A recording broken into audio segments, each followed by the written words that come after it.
Hello, I'm Charles Alcock. This is AIN TV. I'm with Joe Lombardo, the president of Gulfstream Aerospace. Joe, you've brought not one but two of your new aircraft here to the show, the G250 and the G650. How are you in terms of staying on track to bring those aircraft into service? Right now we're on schedule. Things are operating very well. We have aircraft in flight test. As a matter of fact, two of them are here. The fourth flight test airplane on the G650, and the third flight test airplane on the 250. And both of those airplanes are flying. They're performing their missions well. We're very, very excited about what we've seen so far. Of course, we still have a long way to go through certification, but the signs so far are very favorable.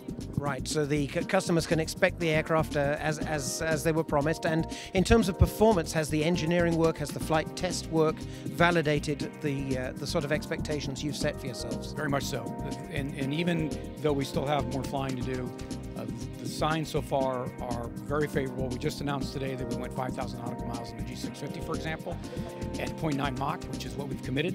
And so that was a major milestone for us. And I think even you look at the 250 and what it's been able to accomplish, so far we're meeting our specifications, and that's what we're going to do.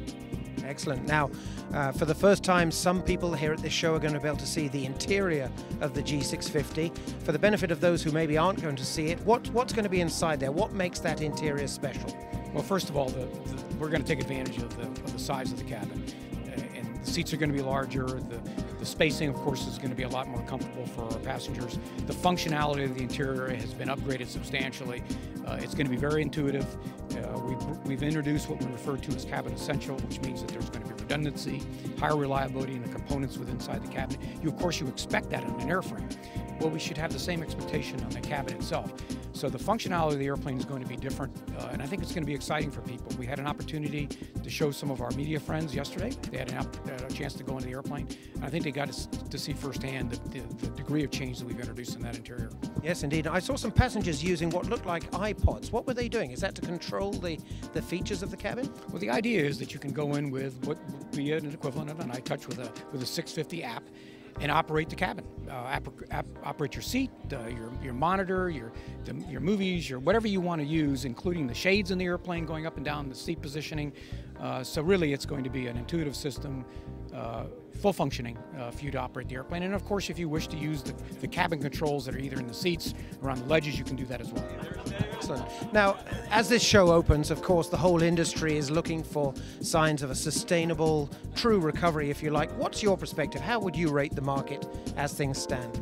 I think it varies by model segment. Certainly the lower end, the smaller and the mid-cabin airplanes, and of course we're in the mid-cabin market, is slow to recover. It's going to take probably longer. We're seeing the large cabin pick up steam now, and we suspect that it's going to continue to do so, albeit slowly, but still building up.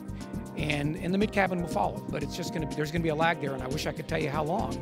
But we're still very excited in what we're seeing in these emerging markets because the demand for especially long-range large cabin aircraft is growing substantially. Excellent. Well, Joe, we thank you very much. Joe's off to show some prospective customers these two wonderful new aircraft of his.